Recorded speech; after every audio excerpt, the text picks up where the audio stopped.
The heat that day was something else. You know the kind, where the air gets thick and heavy, and you can see it shimmering in waves off the asphalt. It was the kind of summer afternoon that makes you want to do nothing but sit in a dark room with the AC blasting. But the mail had to be fetched. It's a small ritual, a punctuation mark at the end of a long, quiet day of retirement. Or so I thought. I walked down my short driveway, the gravel crunching under my worn work boots. The smell of sun-baked asphalt and dry, thirsty grass filled the air. And that's when I saw it. It wasn't just my mailbox. It was my mailbox with something horribly wrong with it. An ugly industrial-grade combination lock was clamped shut over the mail slot. A thick, brutal piece of metal that had no business being there. It looked like a gag. Taped to the front was a piece of paper, the edges already curling in the oppressive heat. I leaned in. The words were printed in a severe, blocky font. Notice: mail access suspended pending payment of mandatory fire safety special assessment. Below it, in smaller print, your compliance is appreciated. The Homeowners Association Board. It was a slap in the face, a cold, metallic slap on a blistering hot day. You ever get that feeling? The one where a quiet anger starts as a low hum deep in your chest? This happened to me, and if you're watching Karenology, you know it's never just a misunderstanding. I grabbed the lock. It was heavy, solid steel. I pulled, rattling it against the thin metal of the mailbox door. The sound was a dull, defeated clank. It wasn't moving. Problem, Frank? The voice was smooth, confident, and came from behind me. I didn't even have to turn around. I knew who it was. Mr. Henderson, the president of our homeowners association, and, conveniently, the owner of Henderson Construction. I straightened up slowly and turned to face him. He was leaning against his gleaming black SUV, arms crossed over a polo shirt that was a size too tight. A smug little smile played on his lips, but it never reached his eyes. "You call this a problem, Henderson?" I said, my voice low and even. "Where I come from, this is a federal offense, tampering with the mail." He chuckled, a dry, unpleasant sound. He pushed himself off the car and took a few steps closer, his expensive loafers sinking slightly into my parched lawn. "Rules are rules, Frank. We had an independent fire safety audit. The whole development is at risk. Needs a major upgrade." He gestured vaguely at the row of identical townhouses. "Safety's expensive." That word, safety. He said it like it was a product he was selling, like a new set of tires. I've spent 30 years of my life as a fire inspector. I've seen what happens when people use that word to cut corners, or worse, to line their pockets. I've smelled the smoke. I've walked through the ashes. I know what real risk looks like, and it doesn't usually announce itself with a combination lock and a typed-up notice. "I see," I said, keeping my eyes locked on his. "And this audit, I don't suppose any of us residents were invited to see it." Henderson's smile widened. "It's a board matter, Frank. All above board, you'll see. You'll get the full breakdown. Once you pay up, of course." He tapped my locked mailbox with his manicured finger. "The code will be sent to you upon receipt of payment." He turned and walked back to his SUV without another word, leaving me standing there in the suffocating heat, staring at the metal scar on my property. I felt my hands clench into fists. This wasn't about safety. This was about control. This was about money. Have you ever been pushed into a corner by someone who thinks the rules don't apply to them? Let me know in the comments, because I had a feeling this was just the beginning. Back inside, the cool air of the house felt like a different world. I tossed my keys on the counter, the jangle echoing in the silence. For a moment, I just stood there, breathing. The notice from the mailbox sat on my kitchen table, looking alien and obscene under the calm light. I thought about my neighbors, good people mostly, families, retirees like me.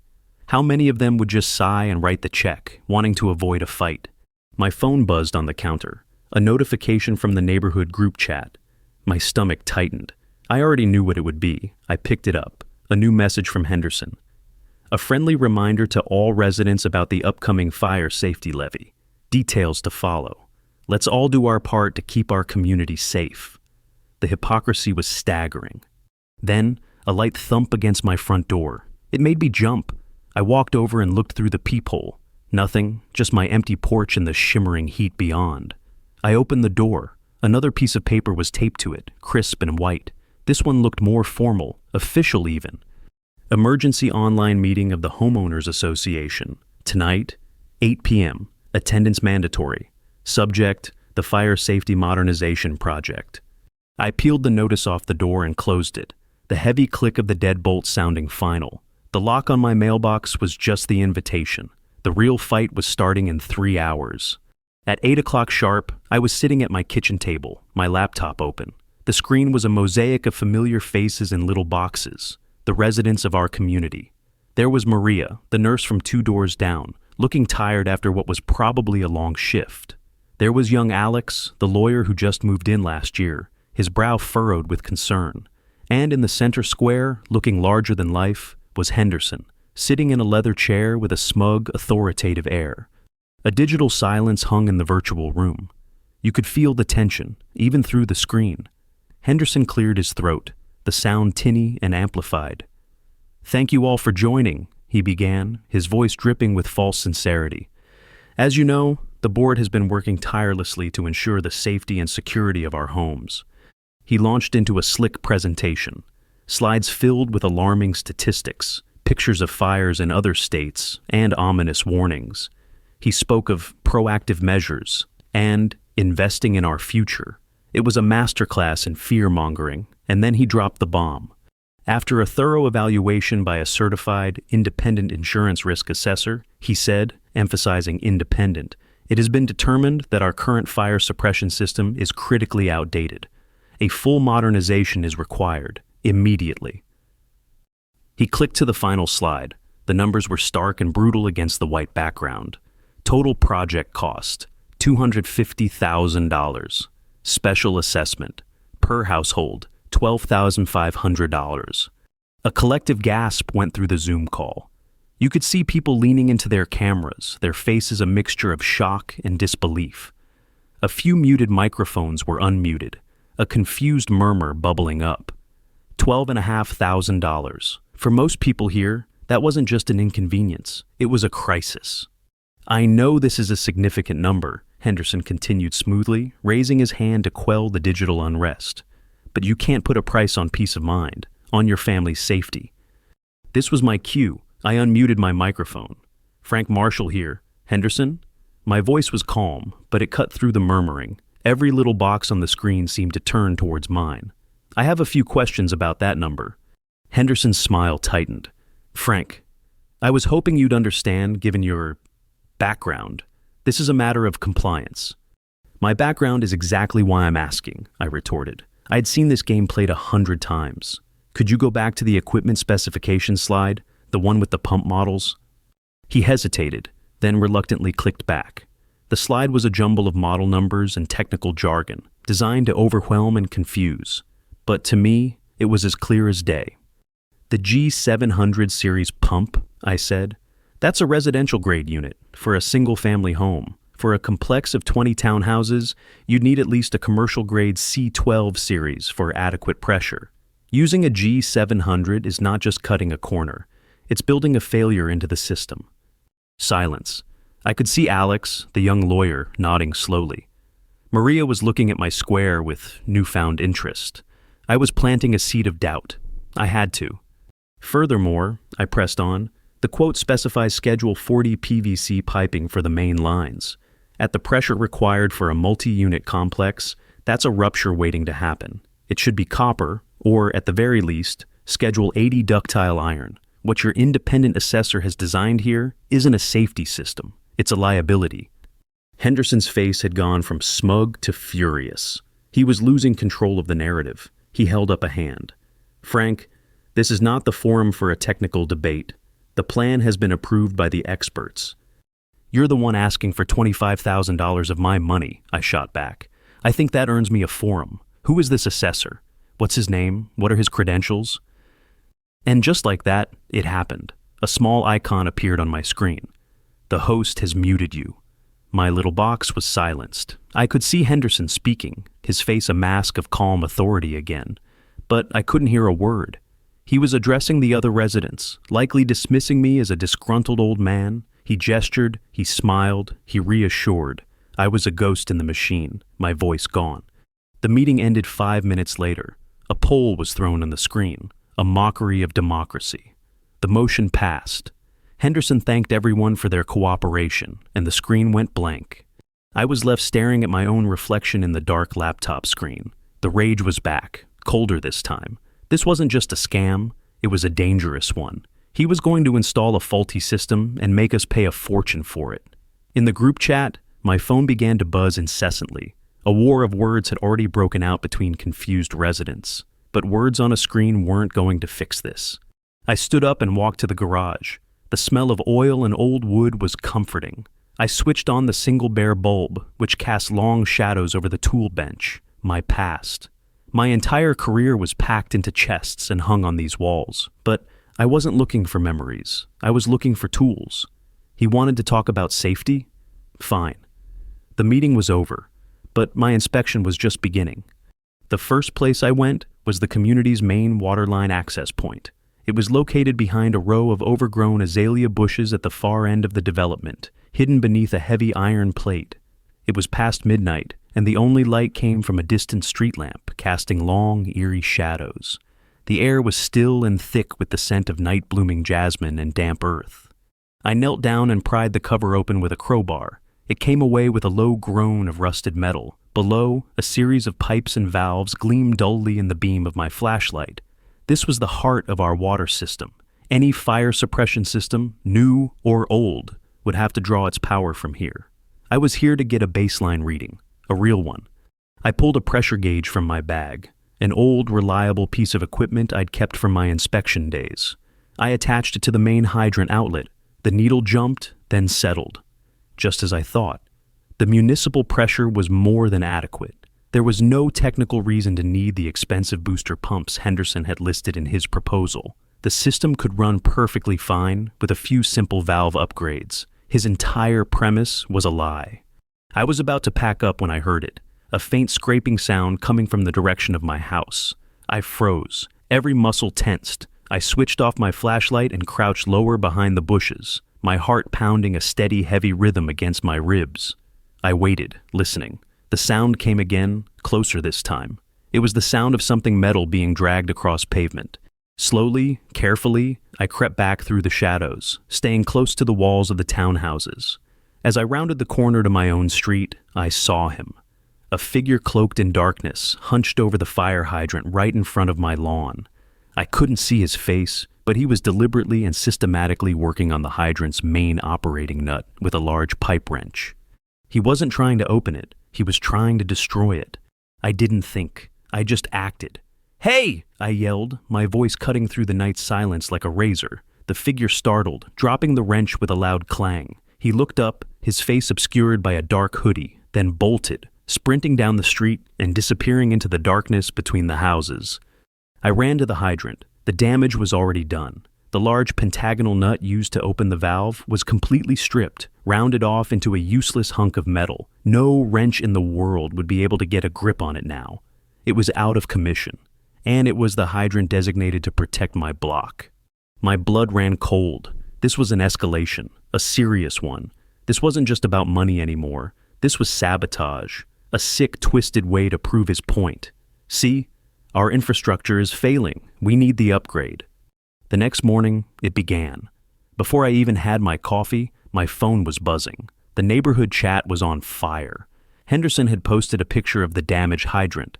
His message was a masterpiece of passive aggression. "It is with great regret that I inform you of an act of vandalism overnight. The hydrant on Block C has been rendered inoperable.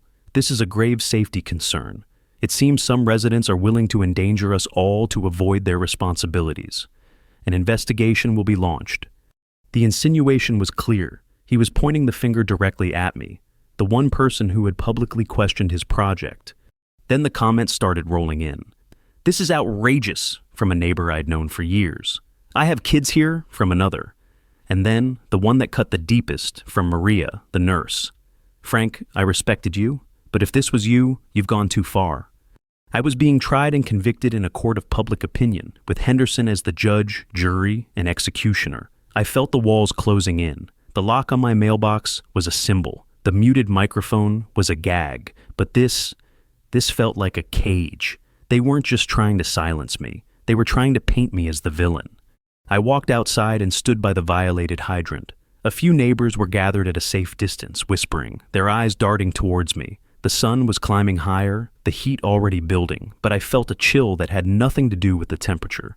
Henderson had played his move perfectly. He hadn't just sabotaged a piece of equipment, he had sabotaged my reputation.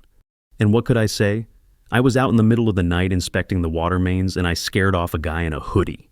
I sounded like a crazy person. I had no proof, no alibi, just my word against his carefully constructed narrative.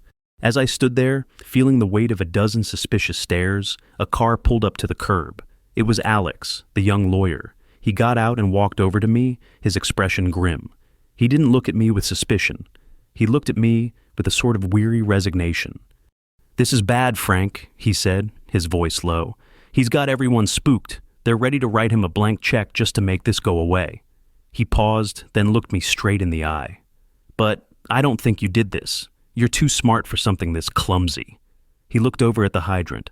"This is a setup, and a damn good one." Alex's words were a small crack of light in a rapidly darkening room. Having just one person believe me felt like a lifeline.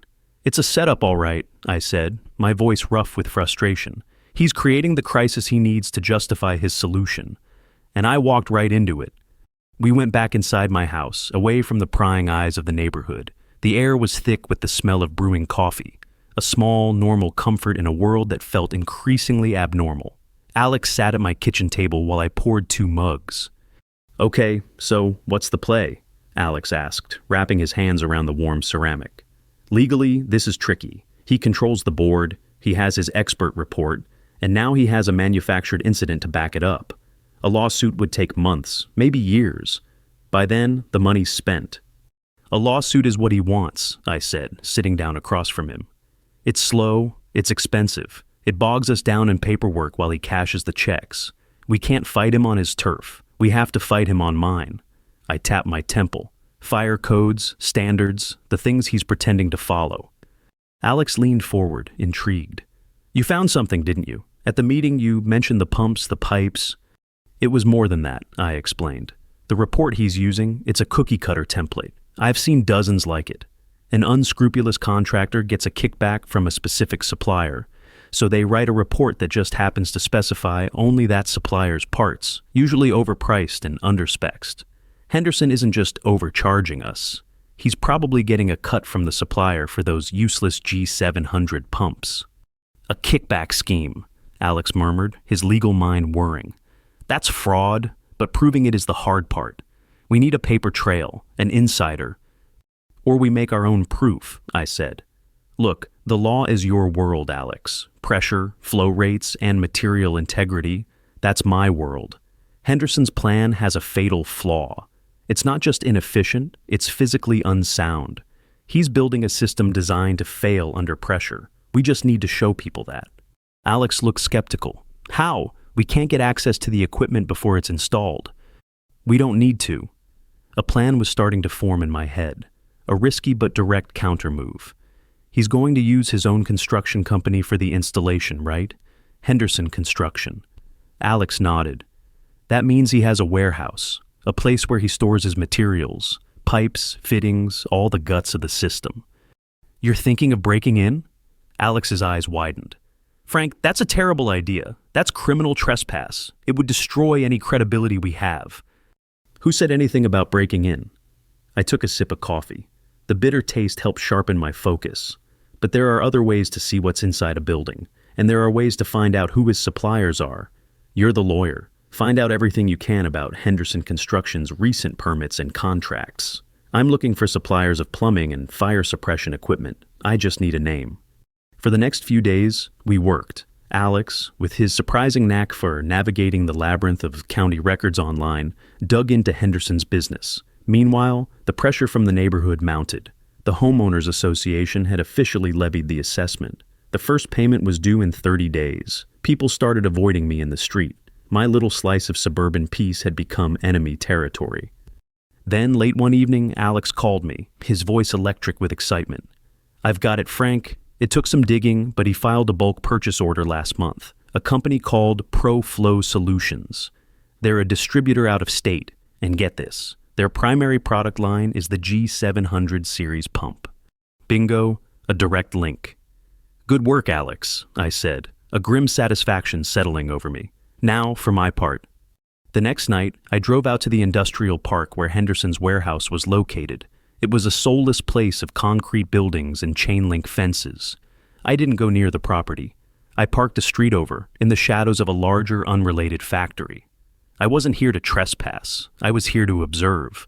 From my car, I took out a pair of high-powered binoculars and a thermal imaging camera I'd bought online, an expensive but necessary tool for this new kind of war.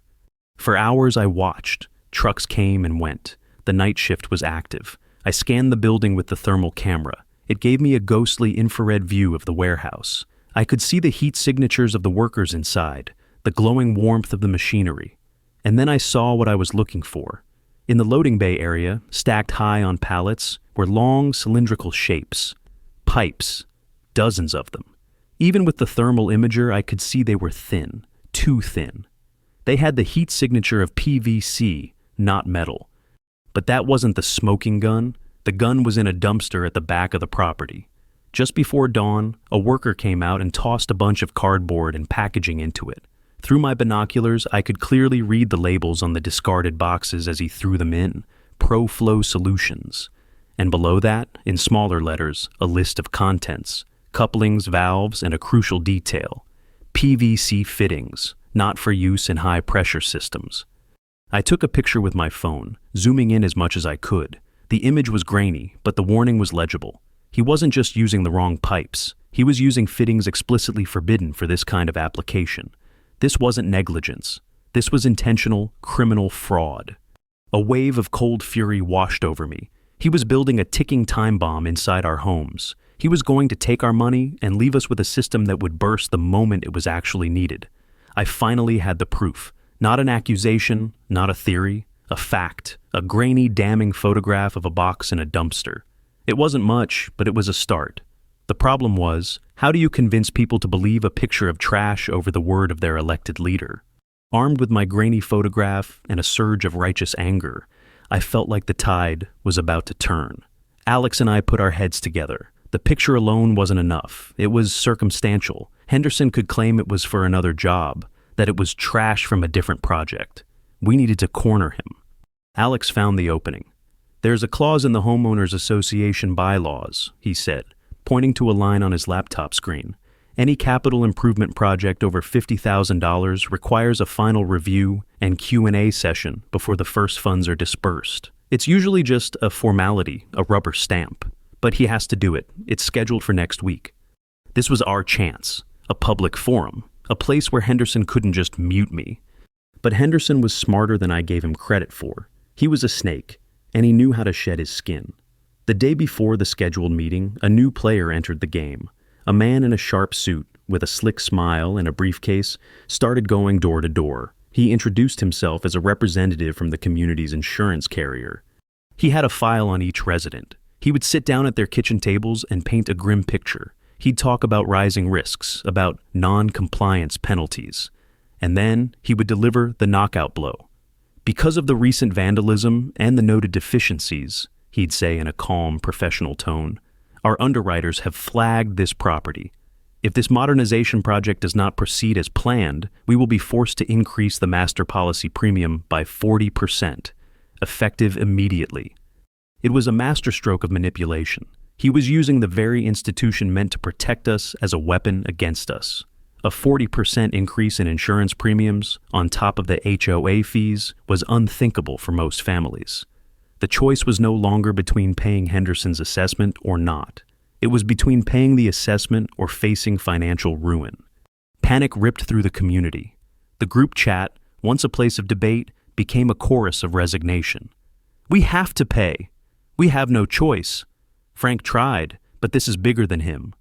My one piece of evidence, my grainy photo, now seemed laughably small against a 40% premium hike. Who would listen to a conspiracy theory about PVC pipes when their mortgage was on the line? Henderson had outmaneuvered us completely. He'd turned my fight for safety into a financial threat against my neighbors. That evening, Alex came over. He looked defeated. "It's over, Frank," he said, slumping into a chair. "He's got them. The insurance angle, it's brilliant, and it's perfectly legal. They can raise the rates if they deem the risk unacceptable. But the risk is his fraud. I slammed my fist on the table, the coffee mugs rattling. The agent is in on it. He has to be. Of course he is, Alex said wearily. But it's our word against the official statement of a major insurance company. We're checkmated.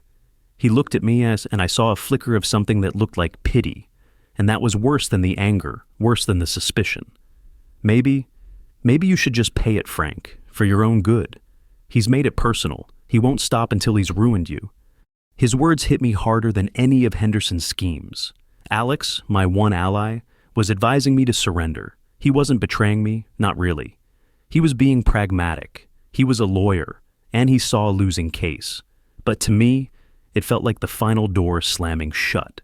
I was alone, completely and utterly alone. I'd lost my reputation, I'd lost my neighbor's trust, and now I'd lost my only counsel. The weight of it all pressed down on me, heavy and suffocating. I sat there in silence long after Alex left. The house was dark, save for the glow of a street lamp outside my window. I walked into the garage, the familiar scent of oil and dust doing nothing to soothe me. My eyes fell on an old framed photograph on the wall. It was of me and my old crew, 20 years younger, grinning in front of a new fire engine. My arm was around my partner, Jack, the best man I ever knew.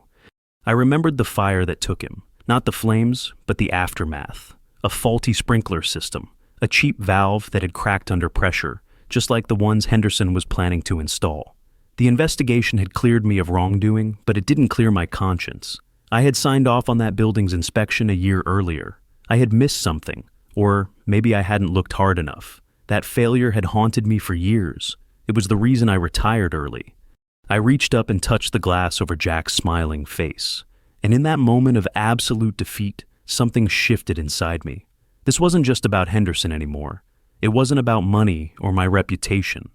This was about Jack. This was about a promise I'd made to myself over his casket, that I would never, ever let something like that happen again. Not on my watch. Henderson thought he had won by making it about money. He was wrong. He had just made it about something money can't buy. He had just reminded me of the one thing I had left to lose, my own integrity. I wouldn't pay. I wouldn't back down.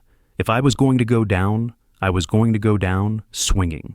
And I was going to make sure that when Henderson's fraudulent system failed, everyone knew exactly who to blame. I picked up my phone. I had one call left to make. Not to a lawyer, not to a cop. To an old friend, the deputy chief fire marshal for the state. The phone call was short. I didn't give my old friend Bill the whole story. I couldn't. It would have sounded like the ravings of a paranoid old man. Instead, I focused on the technicals. I told him about a contractor installing a fire suppression system in a residential complex using substandard materials, specifically non-certified PVC fittings on a high-pressure line. I gave him Henderson's company name. "You're sure about this, Frank?" Bill's voice was gravelly, laced with the skepticism of a man who'd heard it all.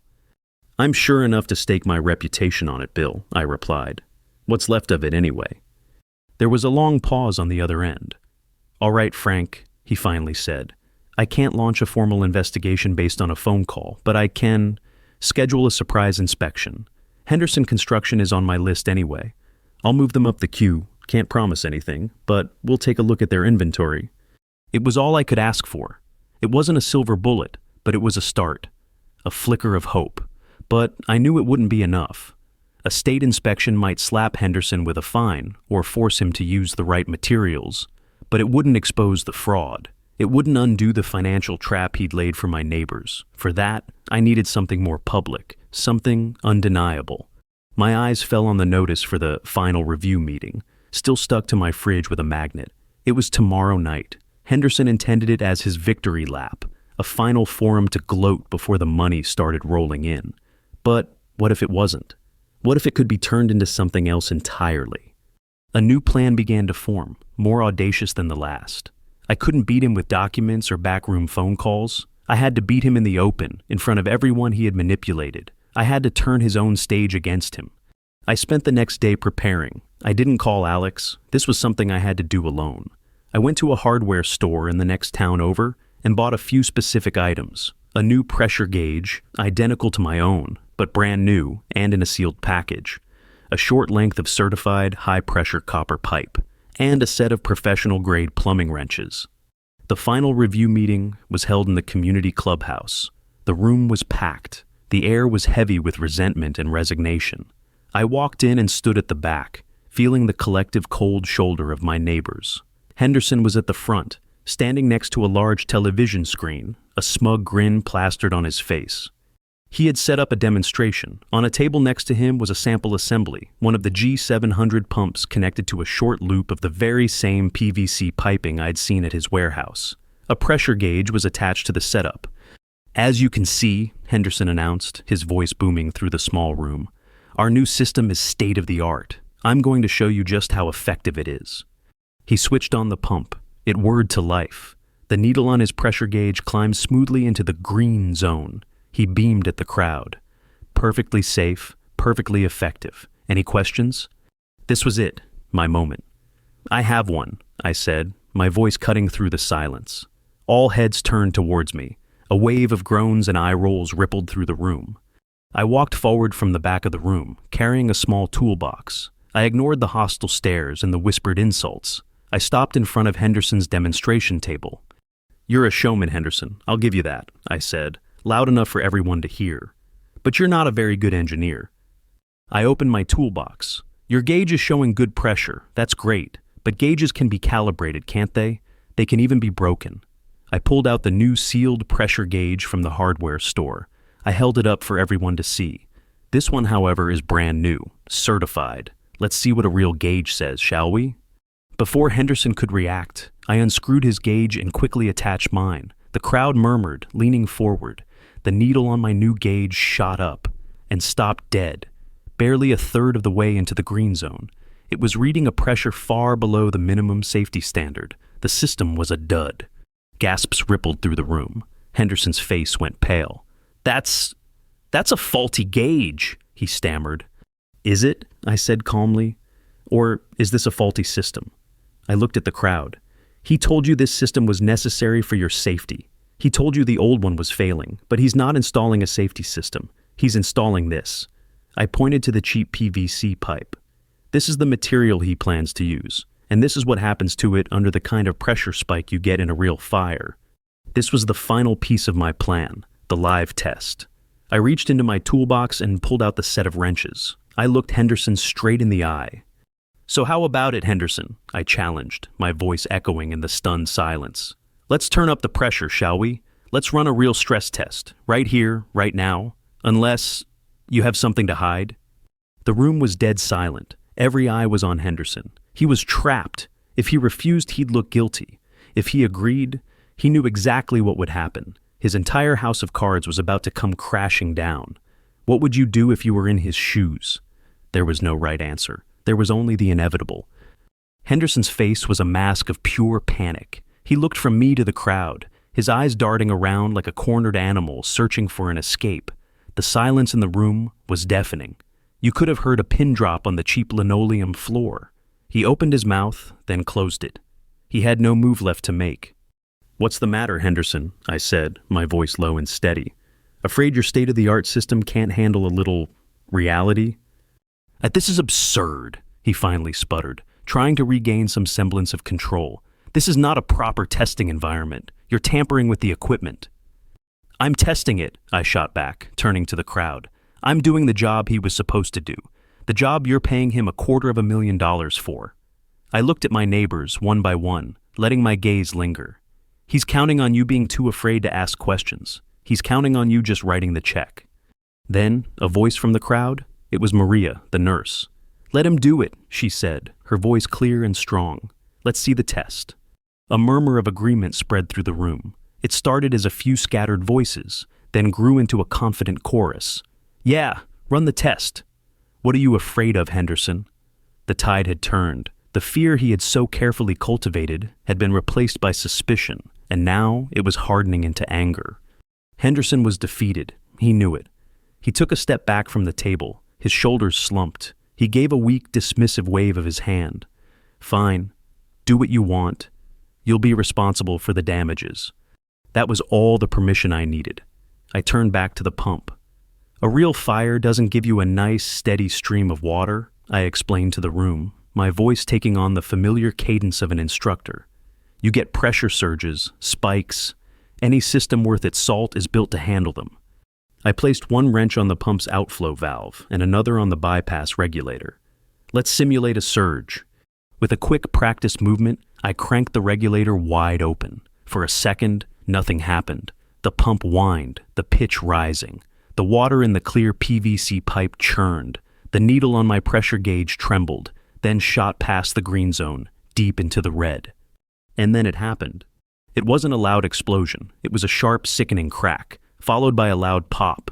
The PVC fitting connecting the pump to the pipe shattered, unable to withstand the pressure. A powerful jet of water erupted from the broken joint, spraying across the room. It hit the wall with a loud splash, drenching a banner that read, "Safety First."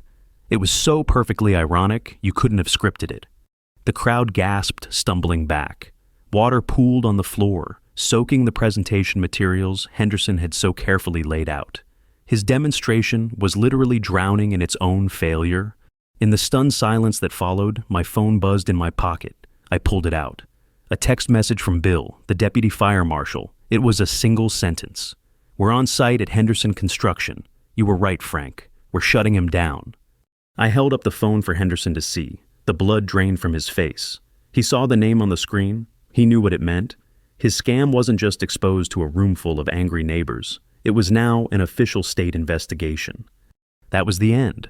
The insurance agent was fired and faced fraud charges. The insurance company, desperate to avoid a lawsuit, not only dropped the 40% premium hike, but issued a formal apology and offered a discount to the community. Henderson's company was buried in fines and legal battles. He lost his construction license and was forced to sell his house to cover the costs. The Homeowners Association was disbanded and reformed under a new charter, with Alex, the young lawyer, reluctantly agreeing to serve as an interim advisor. They offered me the position of president. They practically begged me. I turned them down. I didn't want the power. I never did. I just wanted things to be done right. A week later, I was sitting on my porch in the cool of the evening. The brutal heat of the summer had finally broken. I heard the familiar crunch of gravel and looked up to see the mail carrier walking up my driveway. He smiled and slid a stack of letters through the now unobstructed mail slot. There was no lock. There was no notice. Just a simple, functional mailbox. I felt a sense of quiet satisfaction, not joy, not triumph. Just the quiet hum of a system working the way it was supposed to. I had won, but it had cost me. I had lost the comfortable anonymity of my retirement. I was no longer just Frank, the quiet guy at the end of the block. I was the guy who took down Henderson, a local hero they called me. It was a role I never asked for and didn't particularly want. I looked at the old framed photo of my firehouse crew that I had brought out from the garage. I had faced down the ghost of my past, the failure that had haunted me for so long. I hadn't erased it, but I had balanced the scales. I picked up the cracked, water-stained PVC fitting I'd kept from the demonstration, a souvenir. I looked at it for a long moment, then tossed it into the trash can. Some things are meant to be broken, and some things are meant to be fixed. I think finally I had managed to do both.